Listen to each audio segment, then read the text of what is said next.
Assalamualaikum warahmatullahi wabarakatuh. Saya Riani Laila Tazkia NIM 31 2018 054 dan teman saya Asmaul Husna NIM 31 2018 055. Kami akan membahas dan mempresentasikan simulasi penggunaan media pembelajaran yang telah dibuat. Pengertian simulasi. Apa itu simulasi? Simulasi berasal dari kata simulate yang artinya pura-pura atau berbuat seolah-olah nyata.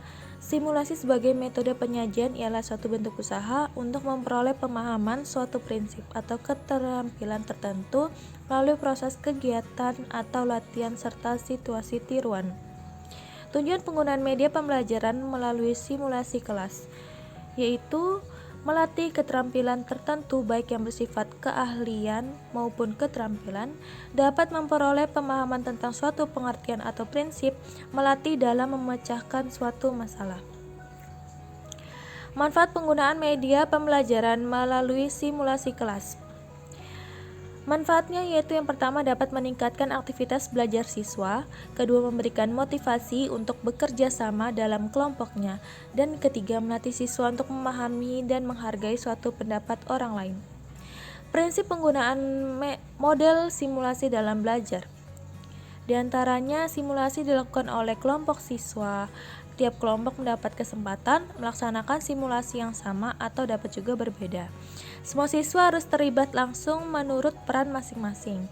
Dalam simulasi, seyogyanya dapat dicapai ketiga domain psikis. Hendaknya diusahakan terintegrasinya beberapa ilmu. Simulasi adalah latihan keterampilan motorik maupun sosial. Pelaksanaan simulasi perlu menggambarkan situasi yang lengkap. Bentuk-bentuk simulasi. Yang pertama itu peer teaching, seperti dapat dilihat. Bentuk model pembelajaran mengajar di kelas. Peer teaching dapat dikategorikan sebagai simulasi mengingat. Peer teaching adalah latihan mengajar yang dilakukan seorang mahasiswa di mana dia bertindak seolah-olah sebagai guru dan teman sekelasnya seolah-olah sebagai murid suatu sekolah tertentu. Yang kedua ada sosiodrama. Sosiodrama adalah salah satu bentuk simulasi, yakni suatu drama yang bertujuan untuk menemukan alternatif pemecahan masalah-masalah sosial yang timbul dalam hubungan antar anggota sosial. Langkah-langkah penggunaan metode simulasi: persiapan, menentukan topik dan tujuan bersama siswa, pelaksanaan simulasi, merumuskan tujuan pembelajaran khusus atau TPK, merumuskan petunjuk simulasi, proses simulasi yang di dalamnya terdapat pemilihan para pelaku atau pemeran, dan evaluasi. Peran guru dalam simulasi sangat penting mengingat tugas guru adalah membangkitkan kesadaran anak tentang konsep dan prinsip yang disimulasikan. Di samping itu, guru dalam pelaksanaan simulasi mempunyai fungsi manajerial. Explaining, referring, coaching, dan discussing. Hakikat belajar melalui media simulasi ini bertujuan untuk dan demi meningkatkan motivasi anak untuk belajar. Dengan belajar melalui media simulasi, anak lebih memahami dan mengerti apa yang dipelajarinya karena anak ikut langsung dalam proses pembelajarannya, dan itu akan membuat anak menyukai pembelajaran yang dilakukannya tersebut. Dengan kata lain, pembelajaran anak itu bermakna bagi dirinya. Kesimpulan, simulasi itu adalah suatu proses peniruan dari sesuatu yang nyata beserta keadaan sekelilingnya. Kedua, peranan guru dalam simulasi sangat penting. Dan ketiga, hakikat belajar melalui media simulasi ini bertujuan untuk dan demi meningkatkan motivasi anak. Terima kasih.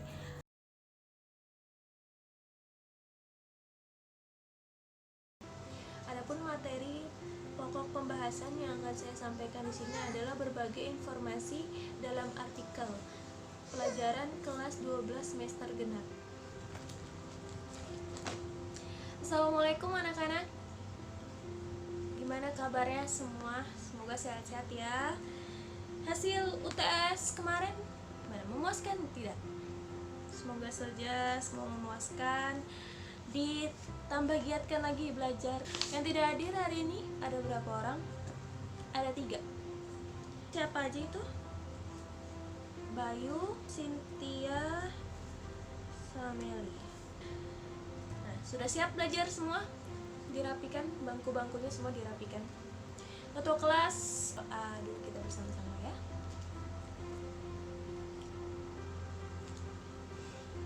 Nah, materi dari Ibu hari ini adalah mengenai artikel halaman 131.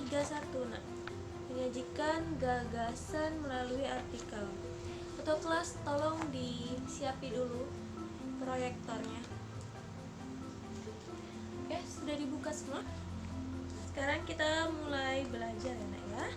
Sini sebelum ibu jelaskan, ada yang tahu nggak pengertian artikel itu apa? Ya, ketua kelas silakan. Nah, benar sekali, ada yang bisa menambahkan atau menyempurnakan lagi? Ya, yang di belakang sana silakan. Ya, baik, terima kasih. Jadi, artikel itu merupakan jenis tulisan yang berisi pendapat, gagasan, pikiran atau kritik terhadap persoalan yang berkembang di masyarakat. Biasanya ditulis dengan bahasa ilmiah populer. Menyajikan gagasan melalui artikel, mengevaluasi informasi baik fakta maupun opini dalam sebuah artikel yang dibaca, menyusun opini dalam bentuk artikel, menganalisis kebahasan artikel dan atau buku ilmiah. Di sini ibu ada lembar kerja siswa. Sebelum itu kita bagi kelompok dulu ya nak ya. Kelas ini ada 30 siswa. Nah, kita bagi 6 kelompok. Di situ ada artikel berjudul agar anak miskin terus sekolah. Nah, dari artikel itu kalian ditugaskan untuk mencari fakta dan opininya ya nak ya. Kalau sudah nanti dibagikan ke ibu. Baik, terima kasih semuanya. Dari yang kalian cermati pada hari ini, ada yang mau menyampaikannya? Silakan. Benar sekali, kita harus teliti baca dengan sesama baru kita tahu fakta dan opini tersebut. Ibu rasa pelajaran hari ini cukup sampai sini ya nak ya. Ibu akan menugaskan pada kalian, silakan cari di rumah, cari artikel ya, artikel boleh dari koran, boleh dari buku, boleh dari internet. Nah, silakan dicari. Setelah itu kalian tempelkan di lembar portofolio kalian. Kalian tempelkan artikel kalian, terus di bawahnya tulis fakta dan opini ya. Nah, sampai sini tugas. Ada yang mau ditanyakan lagi? Tidak ada? Baik. Kita akhiri pelajaran pada hari ini dengan melafadzkan hamdalah. Alhamdulillahirrahmanirrahim. Walhidayah. Wassalamualaikum warahmatullahi wabarakatuh.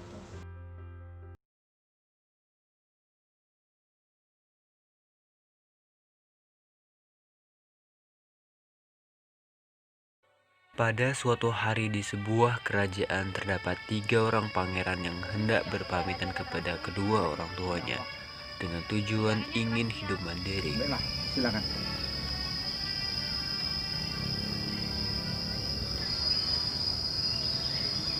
Ampun Raja dan Ratu, Pangeran ingin bertemu Raja dan Ratu sekarang.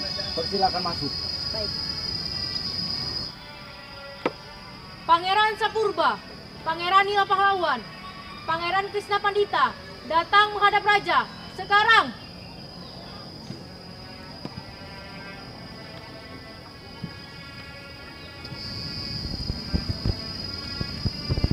Permisi ayahanda, ibunda. Iya, ada apa anak-anakku? Kami izin untuk pergi untuk memperluas wilayah kerajaan dan juga mencari wilayah baru. Apakah kehidupan kalian kurang terpenuhi sehingga kalian harus bepergian seperti ini? Bukan begitu, ibunda. Kami sudah dewasa, ayah, bunda, dan kami ingin hidup mandiri. Jika itu keinginan kalian, maka aku persilakan. Apakah Kakanda yakin ingin melepas putra-putra kita? Mereka telah memilih jalan mereka sendiri, maka biarkanlah mereka memutuskannya. Dengan penuh pertimbangan, Raja dan Ratu pun melepas ketiga putra mereka. Hingga sampai di suatu tempat, mereka pun mengalami kecelakaan dan bertemu dengan seorang putri di Bukit Siguntang Mahameru. Wah, damai sekali ya tempat ini. Pulaunya indah dan banyak bunga di sekelilingnya. Bagaimana denganmu, Dewi? Ya, aku juga merasakan kesejukan di tempat ini.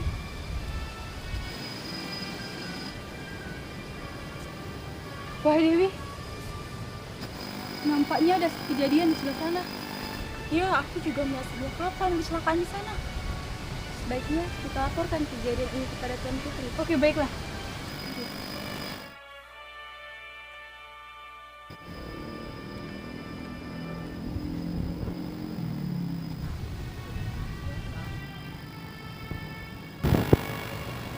Wahai Tuan Putri, tampaknya ada sebuah kapal yang kecelakaan dan terdampar di bukit ini, Putri.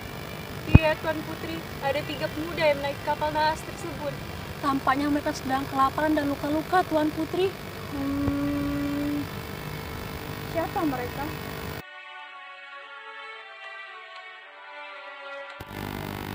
Baiklah, mari kita hampiri mereka. Baik, Tuan Putri.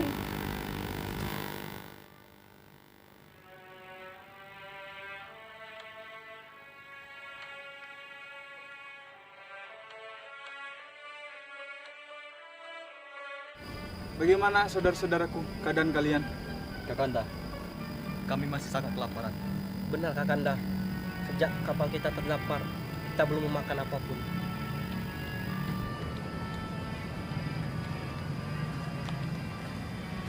Maaf, Tuan Putri. Ke arah sini jalannya.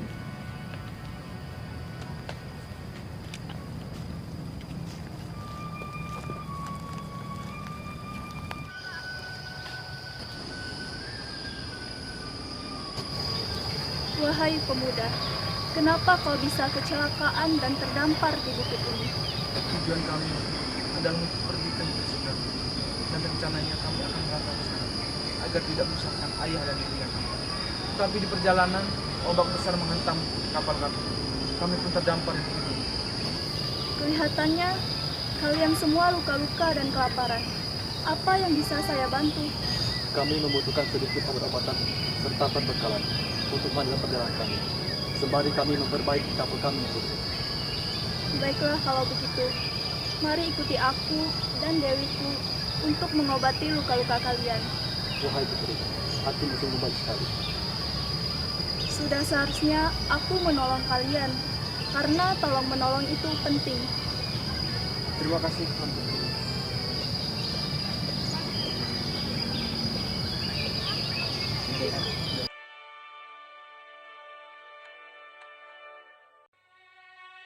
Kakanda, baik sekali hati perempuan itu. Hatinya sangat tulus. Benar, Kak. Baik sekali hati perempuan itu. Tidak ada perempuan seperti dia di dunia ini. Kalian bisa saja melihat perempuan cantik sedikit saja langsung tertarik.